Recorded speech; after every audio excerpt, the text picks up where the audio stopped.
السلام عليكم ورحمة الله وبركاته. مرحبا بكم من جديد.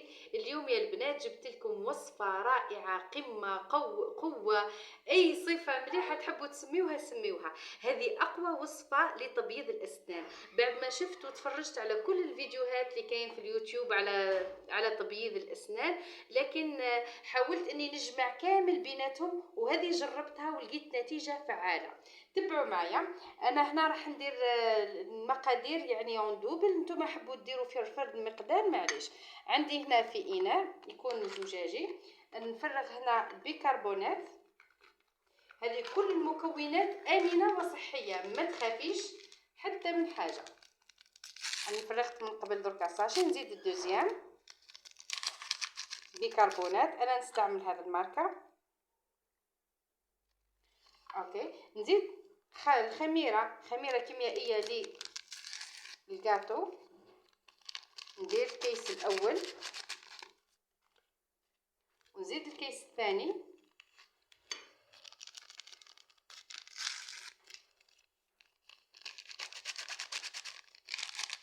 اوكي، ندير 2 معالق تاع ملح كبار. من الافضل انه ندير الملح الخشن، باسكو هو اللي راح يعاونني كي تعودوا تحكوا في سنيكم. ها، 2 معالق ملاح تاع الملح.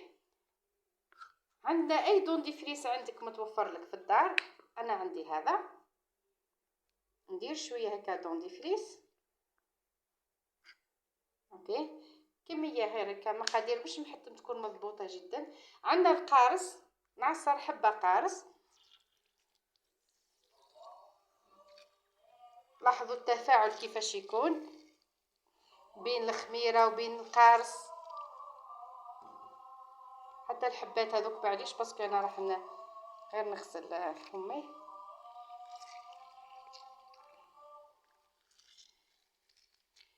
اوكي، نزيد شويه تاع خل. ما تحركوش بملعقه تاع حديد، من الافضل انك تحركي بملعقه خشبيه. نزيد هكا شويه خل، مش بزاف الكميه هذه. لاحظوا التفاعل هذا كامل، نخليه حتى يتنحى.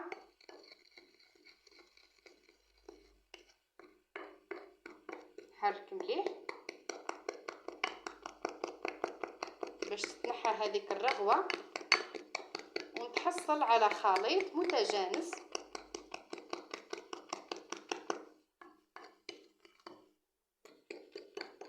انا هنا راح ندير لكم مفاجاه، مانيش راح نجربها على الاسنان، نعطيكم قبل وبعد. صدقوني راح نجربها لكم على الكارلاج. اوكي، سمحوا لي ندير بوز. شوفوا هنا البنات، عندنا هذا الشقاق اللي يكون بين في الكارلاج.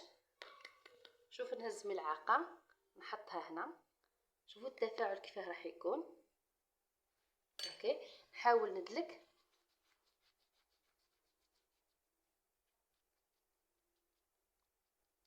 نخليها لمده وترجعوا تشوفوا الفرق. اوكي، درك نروحوا نشوفوا النتيجه كيفاش بعد ما خليتها لمده. حاولت تراه نمسح ونشوف تراه كيفاش النتيجه. شوفوا النتيجه، كنت ديروا ابري افون. شوفوا النتيجه كيفاش تحصلت عليها. فما بالك السنين. هذه هي الفكره والنقطه اللي كنت حابه نوصلها لكم. في نفس الوقت ما تخافوا ما والو، وصفه جد امنه صحيه، كل المكونات امنه وغذائيه، ما تخافوا منها حتى شيء، ولكن وصفه ساحره وفعاله. نتمنى انكم تجربوها. الى اللقاء في فيديو مقبل باذن الله.